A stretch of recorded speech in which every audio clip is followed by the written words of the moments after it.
नमस्कार, सुबह 8 बजे के समाचारों में आप सभी का स्वागत है। मैं हूं बरखा बली। समाचारों में सबसे पहले हेडलाइंस।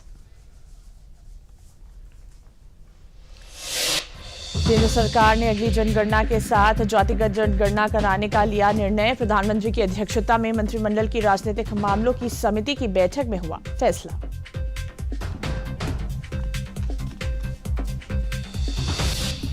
मुख्यमंत्री योगी आदित्यनाथ ने केंद्र सरकार के जातीय जनगणना कराने के फैसले का किया स्वागत। कहा, दलितों वंचितों के लिए बनने वाली नीतियों में मिलेगी मदद।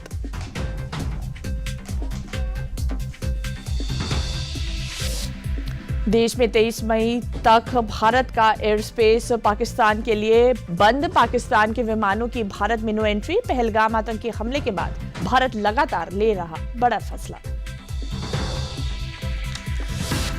प्रधानमंत्री नरेंद्र मोदी आज से 3 राज्यों के दौरे पर। पीएम आज मुंबई में वेव्स शिखर सम्मेलन का करेंगे शुभारंभ। दुनिया भर के युवा रचनाकारों से करेंगे बातचीत।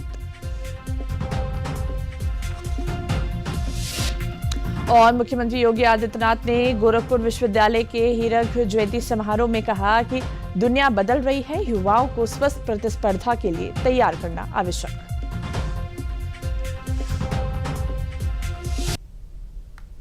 और अब खबरें विस्तार से।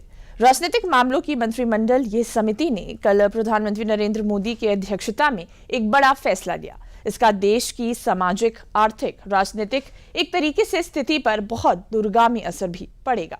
मोदी सरकार ने जातीय जनगणना का फैसला किया है। केंद्रीय मंत्री अश्विनी वैष्णव ने समिति के फैसले की जानकारी दी और बताया कि आने वाली जनगणना में जातीय जनगणना भी की जाएगी। नरेंद्र मोदी की अध्यक्षता में बुधवार को दिल्ली में हुई केंद्रीय कैबिनेट की बैठक के बाद जब केंद्रीय मंत्री अश्विनी वैष्णव ने फैसलों का ऐलान किया तो साफ हो गया कि सरकार ने एक बड़ा फैसला ले लिया है। केंद्रीय मंत्री अश्विनी वैष्णव ने बताया कि राजनीतिक मामलों की मंत्रिमंडलीय समिति यानी सीसीपीए की बैठक में सरकार ने जाति जनगणना कराने का फैसला लिया है। अगली जनगणना में जातियों की भी गणना होगी। प्रधानमंत्री श्री नरेंद्र मोदी जी के नेतृत्व में राजनीतिक विषयों की कैबिनेट समिति ने यह निर्णय लिया है कि जातियों की गणना को आने वाली जनगणना में सम्मिलित किया जाए।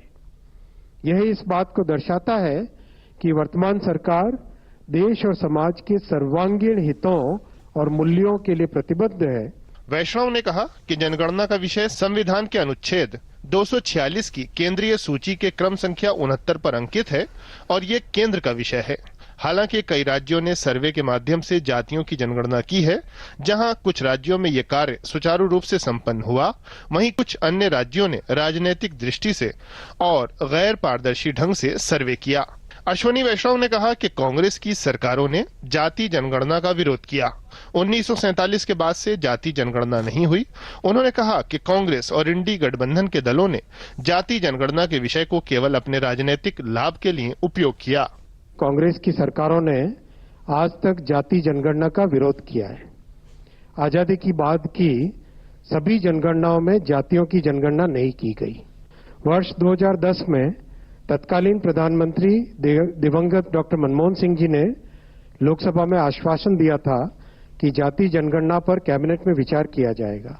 इसके बावजूद कांग्रेस की सरकार ने जाति जनगणना के बजाय एक सर्वे कराना ही उचित समझा। दरअसल जातिगत जनगणना का मतलब है कि जब देश में जनगणना की जाए उस दौरान लोगों से उनकी जाति भी पूछी जाए। सीधे शब्दों में कहें तो जाति के आधार पर लोगों की गणना करना ही जातीय जनगणना है। इससे समाज आर्थिक और सामाजिक दृष्टि से मजबूत होगा और देश की भी निर्बाध प्रगति होती रहेगी। जातीय जनगणना के फैसले के बाद से देश भर में जश्न मनाने की तस्वीरें सामने आ रही हैं। तो पक्ष और विपक्ष दोनों ने ही इस फैसले की तारीफ की है। जातीय जनगणना से देश में सभी जातियों की स्थिति का पता लगेगा, जिसके आधार पर सरकार को नीतिगत फैसले लेने में आसानी होगी, जिसका फायदा देश के आम लोगों को मिलेगा। देश भर के तमाम नेताओं और राजनीतिक दलों ने फैसले का स्वागत किया है। केंद्रीय गृह मंत्री अमित शाह ने फैसले का स्वागत किया है। उन्होंने लिखा, सामाजिक न्याय के लिए संकल्पित मोदी सरकार ने आज एक ऐतिहासिक निर्णय लिया है। प्रधानमंत्री नरेंद्र मोदी जी के नेतृत्व में आज हुई सीसीपीए की बैठक में आगामी जनगणना में जातिगत गणना को शामिल करने का निर्णय लेकर सामाजिक समानता और हर वर्ग के अधिकारों के प्रति मजबूत प्रतिबद्धता का संदेश दिया गया है। कांग्रेस और उसके सहयोगी दलों ने दशकों तक सत्ता में रहते हुए जातिगत जनगणना का विरोध किया और विपक्ष में रहते हुए इस पर राजनीति की। इस निर्णय से आर्थिक और सामाजिक रूप से पिछड़े सभी वर्गों का सशक्तिकरण होगा, समावेशन को बढ़ावा मिलेगा और ये वंचितों की प्रगति के नए मार्ग प्रशस्त करेगा। केंद्रीय कैबिनेट में अगर निर्णय हुआ है तो होगा ही। कैबिनेट तो सुप्रीम पावरफुल रहता है, जो उसमें डिसीजन होता है तो होता ही है। अब फायदा होगा तभी निर्णय लिया गया है।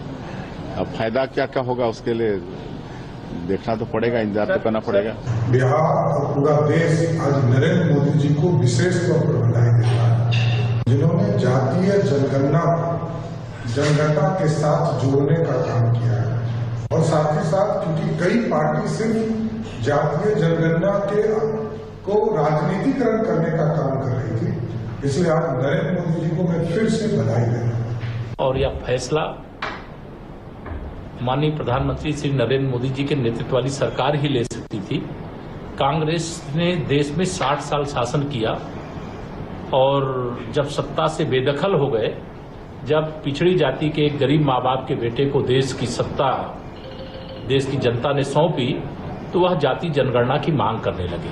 ये बड़ा और ऐतिहासिक फैसला है, जिसके लिए मैं अपनी तरफ से, मेरी पार्टी लोक जनशक्ति पार्टी रामविलास की तरफ से, मेरे प्रधानमंत्री आदरणीय नरेंद्र मोदी जी का हृदय से आभार प्रकट करता हूं। मेरे बिहार की 14 करोड़ जनता की तरफ से और समस्त देशवासियों की तरफ से मुझे लगता है आज एक लंबी जो हम लोगों की इच्छा थी, मांग थी, ख्वाहिश थी, आज हर उस देशवासी की इस ख्वाहिश को मेरे प्रधानमंत्री ने पूरा करने का कार्य किया। बिहार के मुख्यमंत्री नीतीश कुमार ने फैसले का स्वागत किया। उन्होंने सोशल मीडिया प्लेटफॉर्म एक्स पर लिखा, जाति जनगणना कराने का केंद्र सरकार का फैसला स्वागत योग्य है। जाति जनगणना कराने की हम लोगों की मांग पुरानी है। यह बेहद खुशी की बात है कि केंद्र सरकार ने जाति जनगणना कराने का निर्णय किया है। जाति जनगणना कराने से विभिन्न वर्गों के लोगों की संख्या का पता चलेगा, जिससे उनके उत्थान और विकास के लिए योजनाएं बनाने में सहूलत होगी। इससे देश के विकास को गति मिलेगी। जाति जनगणना कराने के फैसले के लिए प्रधानमंत्री मोदी का अभिनंदन और धन्यवाद। केंद्र सरकार की अगली जनगणना के साथ जातीय जनगणना कराने का देश ने स्वागत किया है। केंद्रीय सूचना एवं प्रसारण मंत्री अश्विनी वैष्णव ने जातीय जनगणना को आगामी जनगणना में पारदर्शी कराए जाने की घोषणा की है। उन्होंने कहा कि आजाद भारत में ये पहली जातीय जनगणना होगी। उन्होंने कहा कि जनगणना केंद्र के अधिकार क्षेत्र में आती है। केंद्र सरकार के इस फैसले का सत्ता पक्ष और विपक्ष दोनों ने स्वागत किया है। मुख्यमंत्री योगी आदित्यनाथ ने कहा कि जातीय जनगणना सामाजिक न्याय और डेटा आधारित सुशासन को वास्तविकता में बदलने का ऐतिहासिक प्रयास है। वहीं विपक्ष के नेता मल्लिकार्जुन खड़गे, राहुल गांधी, मायावती, अखिलेश यादव सहित कृषि मंत्री शिवराज सिंह चौहान, महाराष्ट्र के मुख्यमंत्री देवेंद्र फडणवीस, प्रदेश के मंत्री ओम प्रकाश राजभर ने इसका स्वागत किया है।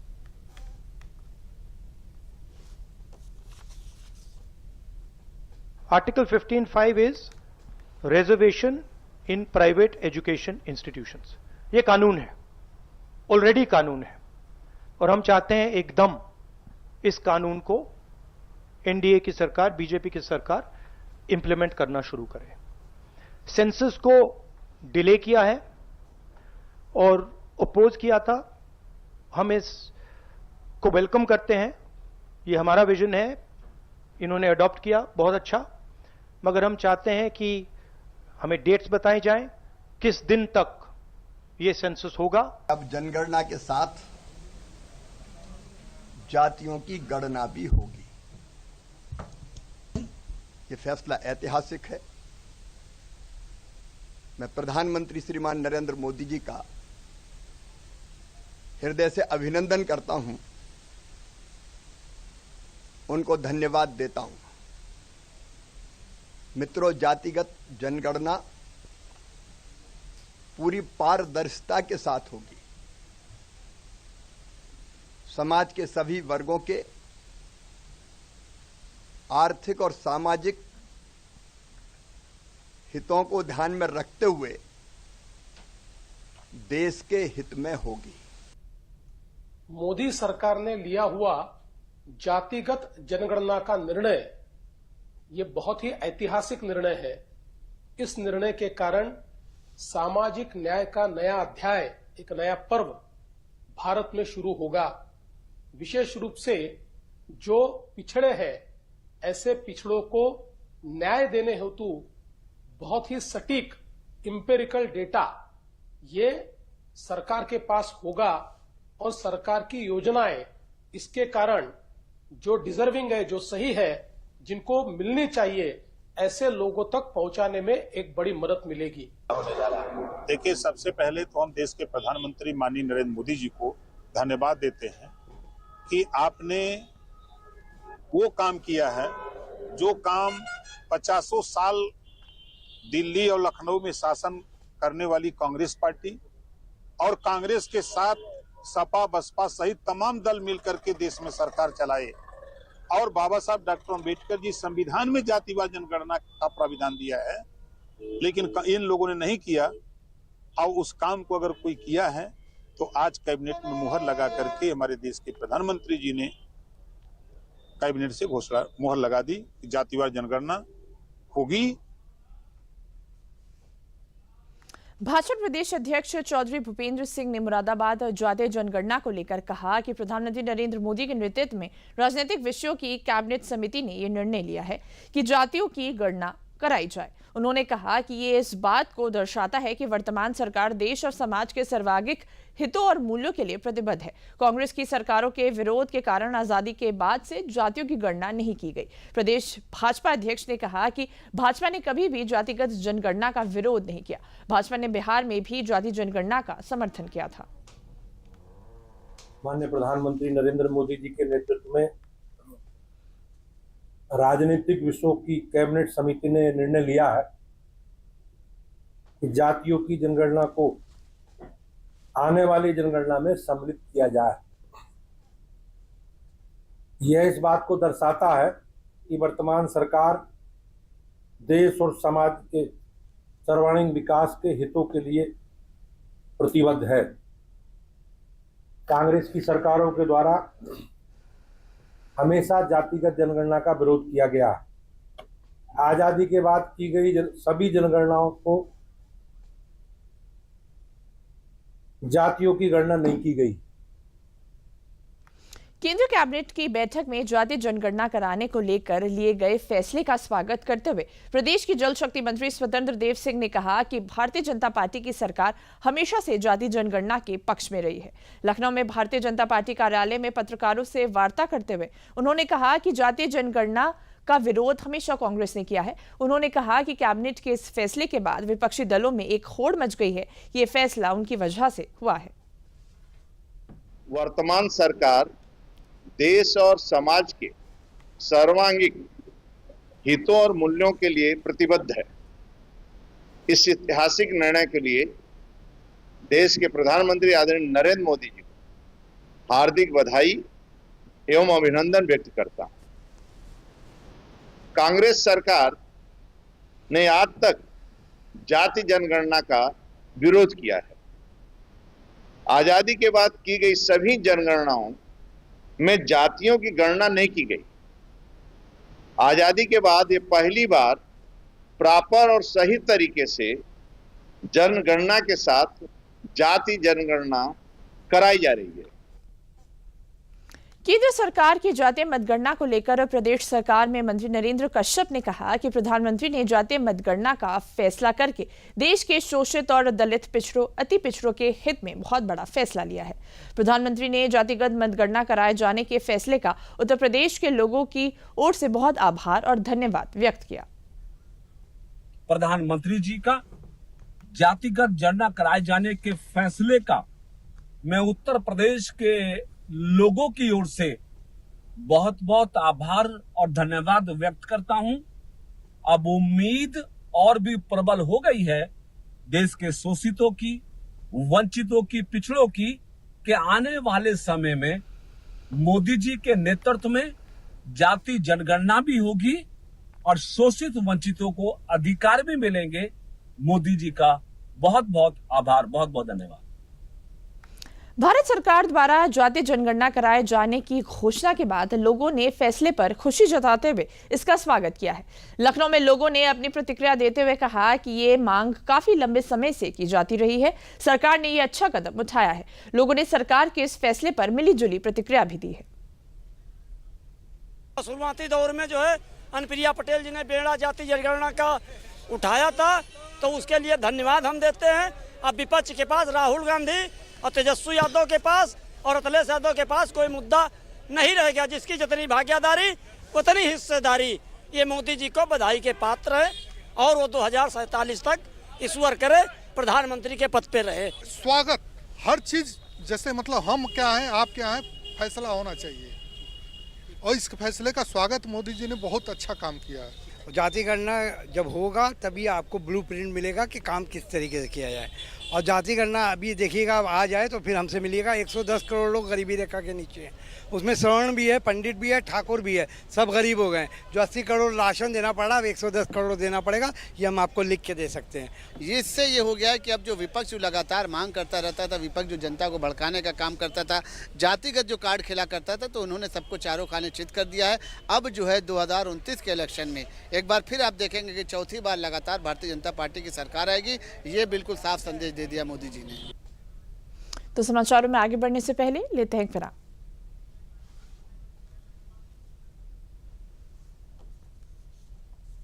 बिजली का बिल, किराना, स्कूल फीस सब हो गया। बन गया बजट? हाँ, 5000 बच गए। तो नई साड़ी ले ले ना, पिछले महीने तो ली थी।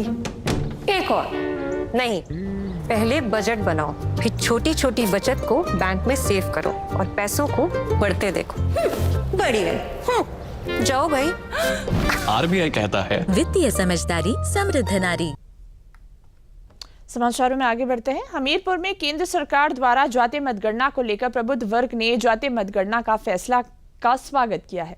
इस फैसले को शोषित और दलित, पिछड़ों, अति पिछड़ों के हित में बहुत बड़ा फैसला बताया गया है। अब देश के शोषण और वंचित और पिछड़े वर्ग की उम्मीद और भी बढ़ गई है। मोदी सरकार के नेतृत्व में जातीय जनगणना में शोषित और वंचितों को उनके अधिकार दिलाने का काम किया जाएगा। उन्होंने कहा कि ये फैसले को देश के विकास में गति देने वाला मील का पत्थर साबित होगा। देखिए, जनगणना जिस तरह जरूरी है उसी तरह जातिगत जनगणना भी बहुत जरूरी है, क्योंकि हमें वित्तीय आकलन हो जाता है कि किस वर्ग में कितनी कमजोर हैं, कितने ऊंचे तबके के हैं, किन्हें हमें सहायता पहुंचानी और किन्हें हमें सहायता नहीं पहुंचानी। इस जातिगत जनगणना का जो ये फैसला है, ये केंद्र सरकार की महत्वपूर्ण नीतियों में दूरदर्शी सोच और सार्थक परिणाम को द्योतक है। जातिगत जनगणना का हमेशा से मांग रही है और सभी सरकारों में ये प्रश्न उठते रहे हैं, लेकिन अभी तक कोई सरकारें इसका निर्णय नहीं ले पाई हैं। लेकिन हमारी केंद्र की आज मोदी जी की सरकार ने ये बहुत बड़ा निर्णय लिया है और आज जो ये फैसला लिया है कि जातिगत जनगणना हमेशा होगी, तो इससे ये फ़ायदा होगा कि जो मोदी जी का भारत विकसित का सपना है, आगे आने वाले 2047 में वो हमारा कार्य सफल हो जाएगा और हमारा देश विकास की ओर बहुत तेज़ी से बढ़ जाएगा। भारत में पाकिस्तान के स्वामित्व वाली और संचालित उड़ानों के लिए अपने हवाई क्षेत्र को 23 मई तक बंद करने की घोषणा की गई है। कुछ दिन पहले इस्लामाबाद में भारतीय विमानन कंपनियों के स्वामित्व वाली और संचालित सभी उड़ानों के लिए अपने हवाई क्षेत्र को बंद करने का फैसला किया गया था। भारत ने इस संबंध में एक नोटम यानी कि नोटिस टू एयरमैन जारी किया है। इसके तहत पाकिस्तानी विमानों को 23 मई तक भारतीय हवाई क्षेत्र में प्रवेश करने से रोक दिया गया है। यह कदम जम्मू कश्मीर के पहलगाम में हुए आतंकवादी हमले के बाद भारत और पाकिस्तान के बीच बढ़ते तनाव को लेकर उठाया गया है। इस हमले में 26 लोगों ने अपनी जान गंवाई, जिनमें अधिकतर पर्यटक थे। नोटम के अनुसार यह प्रतिबंध 30 अप्रैल से 23 मई तक प्रभावी रहेगा। नागरिक उड्डयन मंत्रालय ने बताया कि इस अवधि के दौरान भारतीय हवाई क्षेत्र पाकिस्तान में पंजीकृत विमानों, पाकिस्तानी एयरलाइंस ऑपरेटर द्वारा संचालित स्वामित्व वाले या पट्टे पर लिए गए विमानों के लिए उपलब्ध नहीं है, जिनमें सैन्य विमान शामिल हैं। प्रधानमंत्री नरेंद्र मोदी मुंबई में world audio visual and entertainment summit waves 2025 का उद्घाटन करेंगे। अपने तरह के पहले समिट वेव्स का आयोजन जियो वर्ल्ड कन्वेंशन सेंटर में भव्य तरीके से किया जा रहा है। सूचना एवं प्रसारण मंत्रालय द्वारा आयोजित इस प्रमुख कार्यक्रम का उद्देश्य दुनिया की अग्रणी मीडिया, मनोरंजन और प्रौद्योगिकी दिग्गजों को एक साथ लाना है। वेव्स 1 मई से शुरू होकर 4 मई तक चलेगा। वेव्स 2025 में 90 से ज्यादा देशों के लोग हिस्सा लेंगे, जिसमें 10,000 से ज्यादा प्रतिनिधि, 1,000 क्रिएटर, 300 से ज्यादा कंपनी और 350 से ज्यादा स्टार्टअप शामिल होंगे।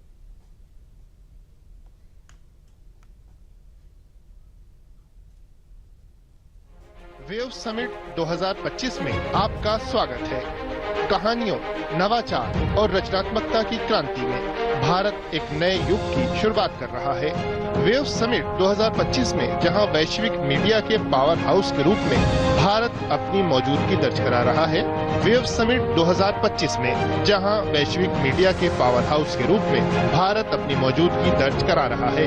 वेव समिट में दुनिया भर से मीडिया और मनोरंजन उद्योग के दिग्गज रचनाकार और निवेशक एक मंच पर आ रहे हैं। इस ऐतिहासिक आयोजन को साकार कर रहा है प्रसार भारती। प्रसार भारती वेव समिट 2025 का आधिकारिक मीडिया ब्रॉडकास्टर है। 4K तकनीक की शक्ति के साथ प्रसार भारती हर क्षण को बारीकी और शानदार गुणवत्ता के साथ आप तक पहुंचा रहा है। 80 से अधिक कैमरों की विशाल तैनाती, जिसमें शामिल है 3 जिमी जिप 4RF कैमरे लाइव कवरेज के लिए। प्रसार भारती हर एंगल, हर पहलू को पूरी सटीकता से पूरी दुनिया में पहुंचाएगा। निर्बाध सिग्नल ट्रांसमिशन के लिए प्रसार भारती मुंबई से सैटेलाइट और अत्याधुनिक GSM मोबाइल तकनीक के जरिए सिग्नल प्रसारित कर रहा है, जिसमें 20 से अधिक अत्याधुनिक बैकपैक ट्रांसमीटर पूरे वेन्यू में सक्रिय हैं। माननीय प्रधानमंत्री जी द्वारा और भारत सरकार के द्वारा प्रसार भारती को हमेशा एक प्रमुख स्थान दिया गया है और कल होने वाले इस कार्यक्रम में भी हम प्रधानमंत्री जी का संदेश जो है वो सभी श्रोताओं के लिए, सभी दर्शकों के लिए लेकर के जाने वाले हैं।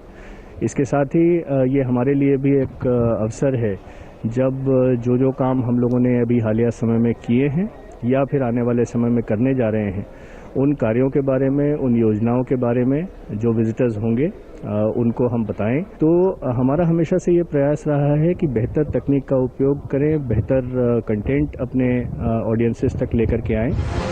सटीकता सुनिश्चित करने के लिए रोबोटिक PTZ कैमरे भी तैनात हैं। हर कोना, हर भाव, हर क्षण को हमेशा के लिए यादगार बनाने के लिए प्रसार भारती प्रतिबद्ध है। गोरखपुर में मुख्यमंत्री योगी आदित्यनाथ ने दीनदयाल उपाध्याय गोरखपुर विश्वविद्यालय के 75 वर्ष पूर्ण होने के उपलक्ष्य में आयोजित हीरक जयंती समारोह में शामिल हुए। इस अवसर पर उन्होंने कहा कि आज दुनिया बहुत आगे है, इसलिए खुद को स्वस्थ प्रतिस्पर्धा के लिए तैयार करना होगा। उन्होंने कहा कि छात्र और शिक्षक के बीच, संस्थान और समाज के बीच बेहतर संवाद स्थापित करने की दिशा में कार्य करें। स्वस्थ समाज के लिए ज्ञान के प्रवाह को अंतिम पायदान तक पहुंचाने के लिए संवाद बेहद आवश्यक है। मुख्यमंत्री ने कहा कि गोरखपुर विश्वविद्यालय को अपनी 75 वर्ष की यात्रा के दौरान हुए कार्यक्रमों को धरोहर के रूप में सजाना चाहिए।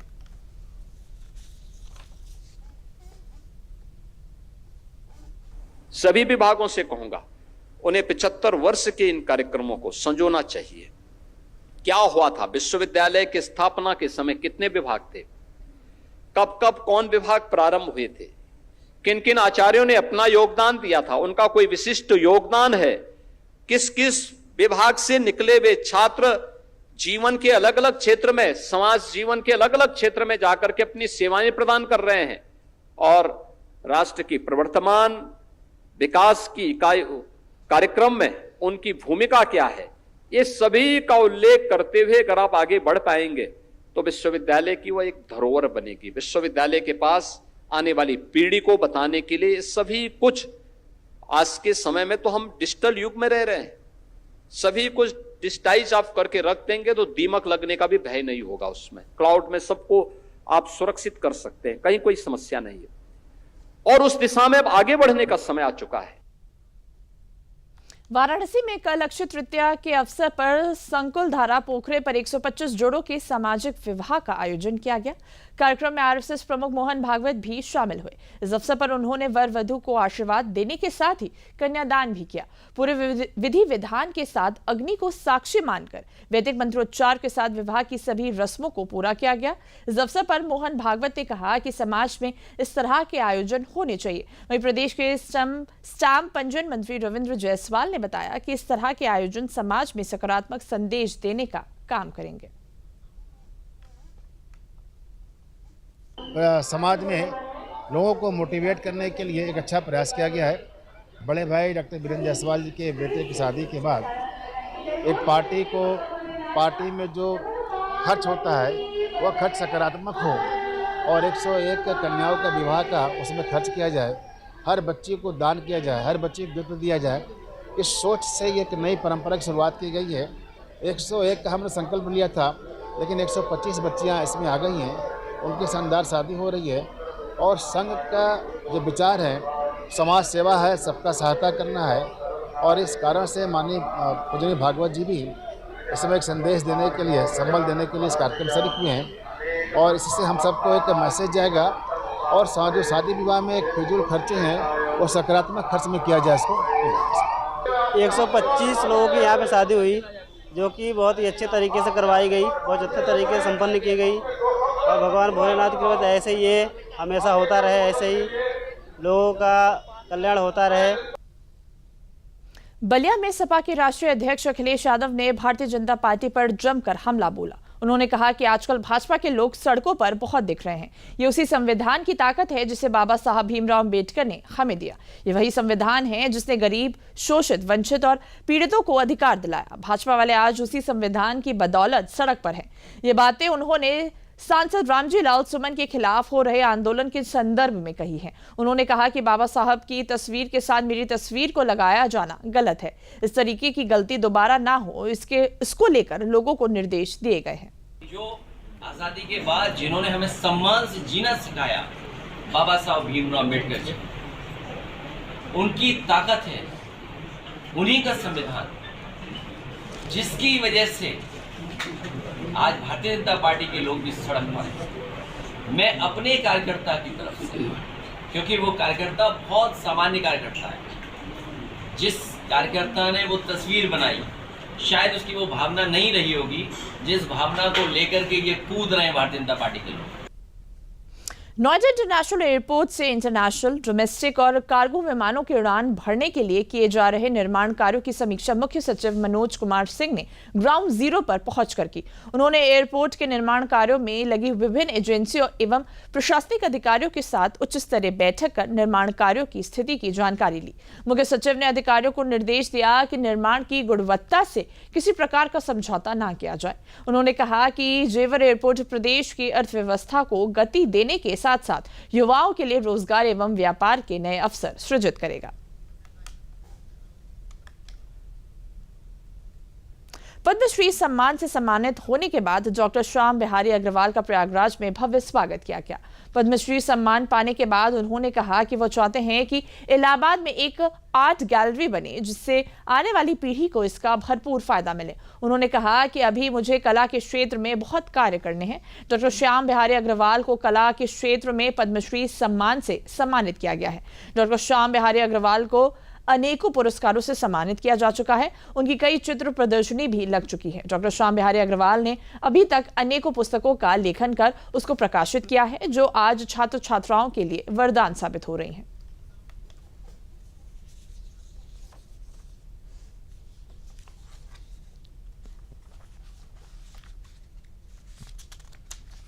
पद्मश्री जो मिला है वो कला के संदर्भ में मिला है और मैं चाहता हूं कि कला को और आगे बढ़ाऊं, उसमें और व्यवस्था बनाऊं और एक आर्ट गैलरी यहाँ पे इलाहाबाद में बनवाऊं, जिसके द्वारा यहाँ के जो उदीयमान कलाकार हैं वो अच्छी तरह से अपनी पेंटिंग को प्रदर्शित कर सके। मेरे भैया को बहुत खुशी हो रही है कि मेरे भाई को अवार्ड मिला। मेरा परिवार बहुत खुशी से, सभी इतने बड़े सम्मानित लोगों के बीच में अपने पापा को खड़ा पाया और इतना बड़ा सम्मान उनका वहाँ हुआ तो देख के बहुत ही अच्छा लगा। तो समाचारों में अभी के लिए बस इतना ही। मुझे दीजिए इजाजत। नमस्कार।